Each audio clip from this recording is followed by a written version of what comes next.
మీరు ఇందాక నా పేరు అరుస్తూ ఉంటే ఒకటే చెప్తాను, మీకు హీరోలు అనేవాళ్ళు ముఖ్యంగా విద్యార్థులు చెప్తున్నా, నాకు అధ్యాపకుల మీద నాకు చాలా గౌరవం. నాకు చాలా చాలా గౌరవం అధ్యాపకుల మీద.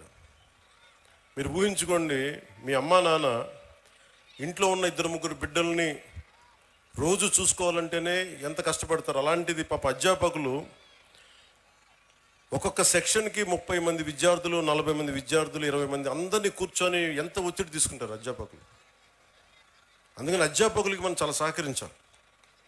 చాలా కష్టం అధ్యాపక వృద్ధి. ఈ దేశం బాగుండాలి అంటే కాంట్రాక్టర్లు కాదు మనం పెట్టాల్సింది డబ్బులు, అధ్యాపకుల మీద పెట్టుబడి పెట్టాలి. అధ్యాపకులను గనక నిజంగా గనక బడ్జెట్ పెంచితే, అధ్యాపకుల మీద కనుక పెట్టుబడి పెడితే, వాళ్ళ కనుక నిజంగా విలువలతో ఉన్న అధ్యాపకుల్ని బయటికి తీసుకెళ్తే ఈ దేశం చాలా అత్యంత అద్భుతంగా ఉంటుంది. అందుకని అధ్యాపక వృత్తి హయ్యెస్ట్ పెయిడ్ జాబ్ అవ్వాలని నా కోరిక. ఆ రోజు జరుగుద్దా నాకు తెలియదు, కానీ నా ప్రయత్నం నాకు చేస్తాను. ఎందుకంటే నాకు చిన్నప్పుడు టీచర్స్ నాకు నేర్పించిన పాఠాలే. ఒక టీచర్ నాకు దేశభక్తి గురించి చెప్తే, ఇంకో టీచర్ నాకు సైన్స్ గురించి చెప్పారు. ఒక్కొక్క టీచర్ సరిగ్గా ఉంటే మనకి ఆ సబ్జెక్ట్ మీద ప్రేమ వచ్చేస్తుంది. సో టీచర్స్ కూడా నా విన్నపం, నాకు తెలుసు మీకు ఎంత కష్టాలు ఉంటాయో. మీరు నలిగిపోతూ ఉంటారు, పిల్లల్ని చెప్పి అలిసిపోయి ఈ పిల్లల్ని కూర్చోబెట్టినప్పుడు 5 మంది లెగుస్తూ ఉంటారు, మీరు అలిసిపోతారు. పోషకాహారం మీకు కూడా కావాలి. నిజంగా నాకు అదే అనిపిస్తుంది. ఎందుకంటే అలిసి నేను సభల్లో మాట్లాడుతూ గొంతు అవిసిపోతూ ఉంటుంది నాకు. సో పోషకాహారం పిల్లలకే కాదు, మీకు కూడా కావాలి. మీకు కూడా వైటమిన్ డెఫిషియన్సీ ఉందా, మీకు కూడా ఒకసారి వైటమిన్ డెఫిషియన్సీ ఉంటే విసుగు వచ్చేస్తుంది. సో అది కూడా చూడాలని నేను కోరుకుంటా ఉన్నాను. Highest paid job should be for teachers. ఈ దేశం బాగుండాలి. ఎందుకంటే మీరు సరైన టీచరు ఒక్కళ్ళు దొరికితే దేశం తాలూకు దిశానిర్దేశాన్ని మార్చేస్తారు. నాకు ఒకే ఒక టీచర్ చెప్పాడు, ఇప్పుడు 9th-లోనో 10th-లోనో నాకు తెలుగు పాఠం చెప్పాడు. ఆ తెలుగు పాఠం ఒకటి దేశభక్తి గురించి చెప్పాడు, చంద్రశేఖర్ ఆజాద్ గురించి చెప్పాడు, భగత్ సింగ్ గురించి చెప్పాడు. నాకు దేశానికి ఏదైనా చెయ్యాలని ప్రేరణ కలిగింది ఒక 9th-లో 10th-లో ఇచ్చిన ఒక టీచర్. అలాగే ఎప్పుడో 6వ తరగతిలో 8వ తరగతిలో ఒక మెడ్రాస్లో చదువుకుంటా ఉంటే చెన్నైలో ఒక టీచర్ చెప్పింది, ఎదుటివాడి కష్టాన్ని దోచేయకు అని ఒక పాఠం. అది డైరెక్ట్గా ఉండదు, కానీ గుర్రం జాషువా గారు రాసింది ఫిరదౌసి పాఠం చెప్పాడు నాకు. మాట ఇచ్చి నా గురించి నువ్వు నా కోసం శ్రమ కూర్చి రాయి అని ఇచ్చిన తర్వాత ఆ రాజు ఫిరదౌసికి డబ్బులు ఇవ్వడం. నాకు రక్తాన్ని కరిగించి రాశాను, నాకు ఇంటే ఆ మాట అన్నందుకు ఆయన మీద చంపేయడానికి రాజు పెడతాడు. ఆయన తప్పించుకొని తిరుగుతాడు. నాకు ఆ పాఠం నాకు నేర్పించింది ఏంటంటే, ఒకటి గుర్రం జాషువా గారి గొప్పతనం, 2 ఎదుటివాడి కష్టాన్ని మనం దొయ్యకూడదని. సో ఒక్కొక్క టీచర్ చాలా అద్భుతమైన పాఠాలు చెప్తారు. మీ హీరోస్ కూడా సినిమాల్లోనే చూసుకోకండి హీరోలని. నేను సినిమా హీరోగాని చెప్తున్నాను. హీరోలు మీకు ఎలా ఉంటారంటే, మీకున్న అధ్యాపకులు ఉండొచ్చు. ఒక టీచర్ ఇక్కడ పొద్దున్నే ఆవిడ పేరు మర్చిపోయాను నేను,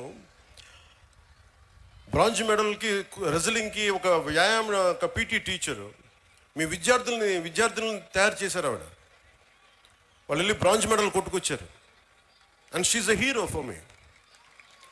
హీరోలు అంటే మీరు కేవలం సినిమాల్లో మీరే కదా madam, you are a hero. హీరోలు అంటే ఎంతసేపు సినిమాలో ఉండాలని అనుకోకండి. మామూలు కనిపిస్తారు, నల్లని హ్యాండ్ బ్యాగ్ పెట్టుకొని నవ్వుతా, పొద్దున్న లేచినప్పటి నుంచి వాళ్ళ బిడ్డలు బాగుండాలి. నాకు వాళ్ళు హీరోలు. నాకు వెంకటరామయ్య గారు మాస్టర్ ఒక ఆయన ఉండేవాడు. ఆయన నాకు చిన్నప్పుడు చెప్పిన పాఠాలు, వేమన శతకాలు గుర్తుండిపోయినాయి. నాకు ఆయన హీరో, నాకు ఆ టీచర్. సో మీరు గొప్ప గొప్ప వ్యక్తులతో పాటు మీ సినిమాలకు వెళ్ళండి, ఆనందించండి, అన్నీ చూడండి, కానీ మీకు నిజమైన విలువలు మీ కళ్ళ ముందే ఉంటారు. మీ అమ్మ నాన్న ఎంత కష్టపడతారో చూడండి. మా అమ్మ నాకు నేర్పించింది ఏంటంటే, మా అమ్మ నాన్న ఎక్కువ చదువుకోలే. మా నాన్న 10th క్లాస్తో ఆపేసినట్టున్నాడు మెట్రిక్ తోటి. తర్వాత ఆయన కానిస్టేబుల్ నుంచి ఉద్యోగంలో ప్రమోషన్స్ మీద వచ్చినాయి. మా అమ్మ 5వ క్లాస్తో ఆపేసింది. కానీ వాళ్ళిద్దరి విలువలు ఎంత మంచి విలువలు అంటే, రోజు మా అమ్మ సాయంత్రం సంధ్యా సమయం అవ్వగానే దీపం ఇంట్లో లైట్ వేసి దండం పెట్టుకునేది.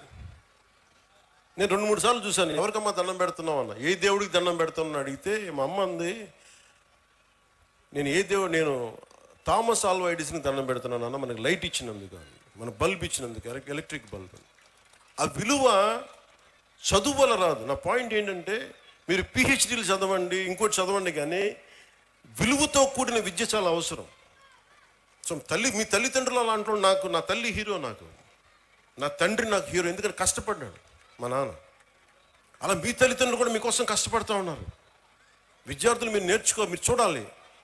పాపం మీ అమ్మగారు పొద్దున్నే లేచి మీకు బ్రేక్ఫాస్ట్లు చేసి, టిఫిన్లు చేసి, మధ్యాహ్నానికి ఏదైనా మళ్ళీ ఇంటికి వస్తే ఏదైనా తింటామని చెప్పి, వాళ్ళ కష్టాన్ని కూడా మనం గుర్తించామనుకోండి, తల్లిదండ్రుల కష్టం. వాళ్ళ చిన్నపాటి బరువు తగ్గిస్తే చాలు, ఇంటికి వెళ్ళి స్కూల్కి వచ్చి మన అధ్యాపకులకు చిన్నపాటి బరువును తగ్గిస్తే చాలు, మనం చాలా ఎదుగుతాం. అలాగే నా కోరిక అంతా ఏంటంటే, మీరు అద్భుతంగా అవ్వాలి. 21వ శతాబ్దం మీది. మీరు ఎవరిని ఆచరిస్తారు, ఎవరిని చూస్తారు, మీరు వాళ్ళ తయారవుతారు. మీరు ఎంతసేపు సోషల్ మీడియాలో ఏమి చూస్తారో మీరు అదే అవుతారు. గుర్తుపెట్టుకోండి, యద్భావం తద్భవతి. మీరు ఎలా ఆలోచిస్తారో మీరు అలాగే తయారవుతారు. మీరు ఒక ఐన్స్టైన్ లాగా అవ్వాలనుకుంటే మీరు ఐన్స్టైన్ అవుతారు. లేదు, మీకు ఇష్టమైన ఒక వ్యక్తిని, ఎంత స్థాయి ఉందో మాకు తెలియదు, అతలా తయారవుతారు. కానీ విలువలు పాటించే వ్యక్తుల్ని మీరు ఆదర్శంగా తీసుకుంటే తప్ప మీకు మంచిది కాదు. నేను ఎప్పుడు కూడా నాకు చాలామంది సినిమా హీరోలు నాకు చాలా ఇష్టం. కానీ నేను తీసుకున్న హీరో నా టీచర్స్, నా హీరోలు. ఒక స్పోర్ట్స్ పర్సన్, ఒక వనజీవి రామయ్య, లేదంటే ఒక దశరథ్ మాంజీ.